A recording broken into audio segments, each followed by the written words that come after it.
ముందే సమాచారం ఇస్తుందన్నటువంటి నిజాన్ని తెలియజేసే రకంగా అనేక ప్రజా సమస్యలు, దేశ సమస్యలు, ఇక్కడ ఉన్నటువంటి కుట్రలు కుటుంబాలు అన్ని కూడా ప్రజలకు వివరించే ప్రయత్నం ఆట పాట మాట ద్వారా నిర్వహించడం జరిగింది.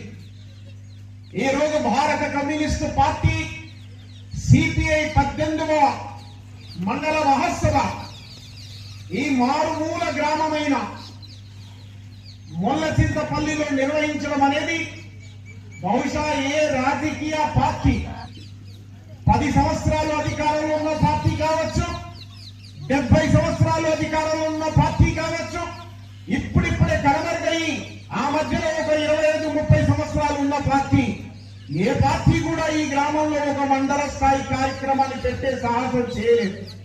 కానీ కమ్యూనిస్టు పార్టీ సిపిఐ ఈ గ్రామంలో ఎర్ర జెండాకు ఉన్నటువంటి అభిమానం, కమ్యూనిస్టు పార్టీల పైన, వామపక్షవాదుల పైన, ప్రజా కళల పైన ఉన్నటువంటి మమకారాన్ని, గౌరవాన్ని గ్రహించి ఇది మారుమూల గ్రామమైనా సరే ఇక్కడ చీకటి పెడితే వెళ్ళడానికి సౌకర్యాలు ఉండవని తెలిసినా సరే అన్నిటిని ఓర్చుకొని ఈ గ్రామంలో దాదాపుగా 9 గ్రామాల నుంచి ఈ గ్రామానికి ప్రతినిధులుగా పాల్గొని ఈ మహోత్సవాన్ని విజయవంతం చేసిన మా యావన్ మండల పార్టీ అన్ని శాఖలకు నాయకత్వానికి ధన్యవాదాలు, కృతజ్ఞతలు తెలియజేస్తున్నాను.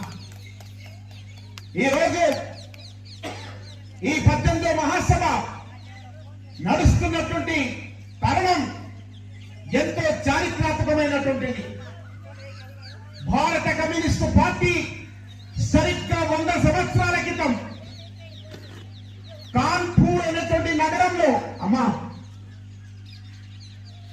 ఉత్తరప్రదేశ్ లోని కాన్పూర్ అనేటువంటి నగరంలో డిసెంబర్ 25వ తేదీన 1925 డిసెంబర్ 26వ తేదీన కాన్పూర్ నగరంలో పురుడు పోసుకుంది ఎర్ర జెండా.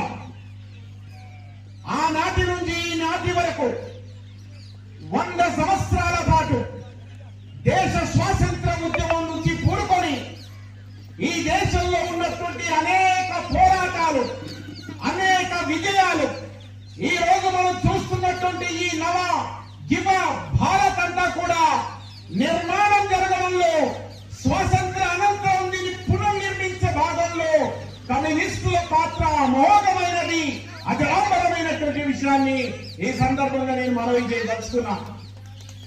భారతదేశ చరిత్ర అంతా కూడా చూస్తే ఒక్క పేజీ కూడా కమ్యూనిస్టుల త్యాగాలు, కమ్యూనిస్టుల పోరాటాలు, కమ్యూనిస్టుల సూచనలు సలహాలు లేనిది భారతదేశ చరిత్ర ఎక్కడ కనబడదు.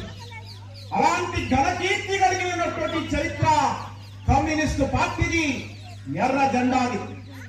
అలా భారత స్వాతంత్ర ఉద్యమంలో వేలాది మందిని ప్రాణాలను బలిదానమిచ్చి ఈ దేశానికి బ్రిటిష్ వాడి పరాయి పాలనకు పీడ కట్టాలని, దేశంలో స్వేచ్ఛావాయం రావాలని, ఈ దేశాన్ని మీరెవరు పరిపాలించడానికి, మా దేశాన్ని మేమే పరిపాలిస్తామని పిడికిలు బిగించి రవి అస్తమించని సామ్రాజ్యం అని విర్రవీగినటువంటి బ్రిటిష్ తెల్లదొరలను ఈ భారత భూభాగం నుంచి తరిమి కొట్టినటువంటి ఘన చరిత్ర కమ్యూనిస్టు పార్టీ.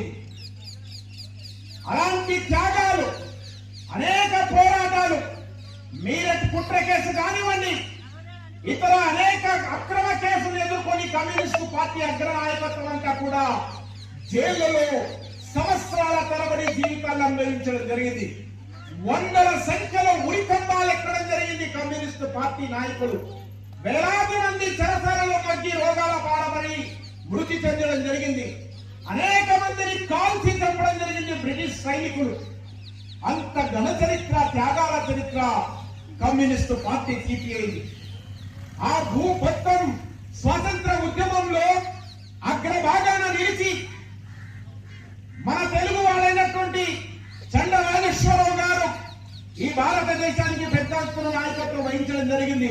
స్వాతంత్ర సమరయోధుడిగా భారత కమ్యూనిస్ట్ కమ్యూనిస్టు పార్టీ అగ్రగామి నాయకునిగా, మార్క్సిస్టు మేధావిగా ఈ దేశ ఉద్యమ చరిత్రంతా ఆయన చుట్టే తిరుగుతోంది. అలా తర్వాత అనేక మంది దశాబ్దాలుగా మారుతూ ఈ భారతదేశ స్వాతంత్రం అనంతరం కూడా అనేక ఉద్యమాలు చేయడం జరిగింది. ఆ పోరాటాలు, ఆ త్యాగాల ఫలంగా దేశంలో ఉన్నటువంటి అన్ని రంగాల, సంఘాల, జెండాల వ్యక్తులంతా ఏకమై ఈ దేశానికి స్వాతంత్రం చిందించడంలో విజయం సాధించడం జరిగింది. 1947 స్వాతంత్రం వచ్చింది 15 ఆగస్టు 15 ఆగస్టు తేదీన. ఆ తర్వాత అంతా మారిపోయింది.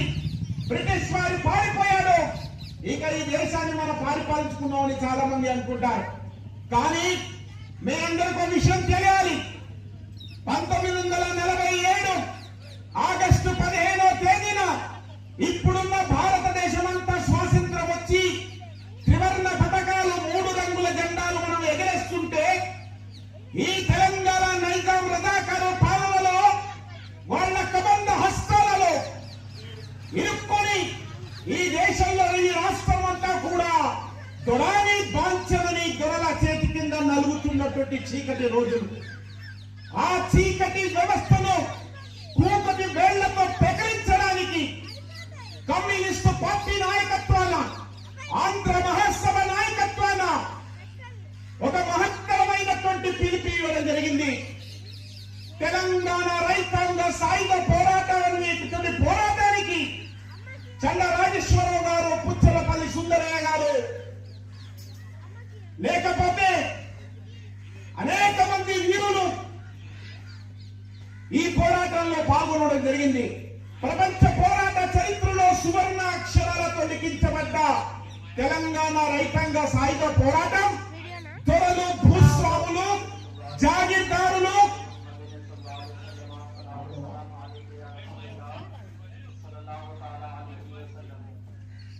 खालती बारह కుంట